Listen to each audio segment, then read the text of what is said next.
When we first came into the world of professional medical media, we learned right away that we had to toss most everything we ever knew about media in general, including consumer and business-to-business media, right out the window. If you're still rather new to our exciting but unique industry, here are some of the things you'll be discovering on your journey. In this media space, you'll be providing mostly clinical information to healthcare professionals so that they can provide their patients with the best treatments. This is very important information, sometimes life-saving information, that requires their concentration to fully absorb. Whether it's an article, white paper, or advertisement, they need to encounter this material when they're in a professional learning frame of mind, not while they're distracted by the latest sports scores, or celebrity news, or politics, or cute pet videos. This is one of the reasons why professional medical information appears in professional medical outlets. Medical journals, professional portals, medical conference communications, direct mail, and emails are all appropriate places for the kind of information that's intended for doctors, nurses, pharmacists, and other healthcare professionals.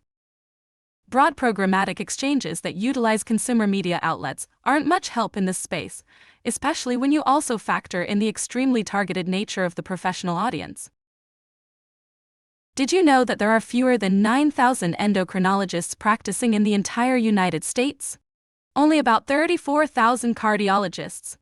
Not quite 23,000 oncologists. When we are working in the consumer media space, we naturally expect some pretty big numbers in our performance metrics. But in medical media, when we consider the odds that any one of those 9,000 endocrinologists will stumble across our message at a specific moment in time, we know we have to adjust our strategies and our expectations accordingly. Medical media professionals know that significant investments across multiple professional channels, including, yes, impossible to misprint ads in the top medical journals, is the path for success with such small, targeted professional audiences. And when measuring digital performance, we know that even a handful of engagements from just the right audience can be a big win. Next, let's talk about regulations. Don't be surprised that many of the core strategies we may have learned from consumer or B2B media are simply not available to us when we're working in professional medical media.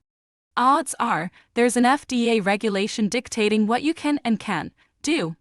If it's not an FDA regulation, it may be a medical journalism rule, or a policy of a professional medical society or association, or a mandatory directive from a client company. There are rules about what you must say or can't say. And there are rules about where your messages can and can't appear. As one example, most medical journals will not place an advertisement within or directly next to a clinical article on the same topic.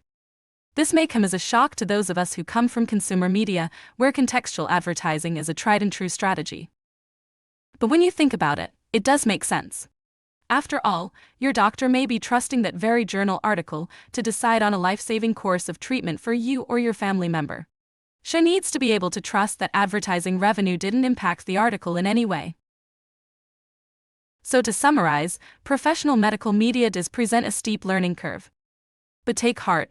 It all starts to feel rather intuitive once we figure out that the information we're conveying could mean life or death to ourselves and to our loved ones. After all, nobody wants their doctor or nurse or pharmacist being misled or confused by what they see. That said, when we do communicate properly and follow all the rules, we know we are saving lives. And this is what makes our careers in professional medical media so incredibly gratifying. See you next time!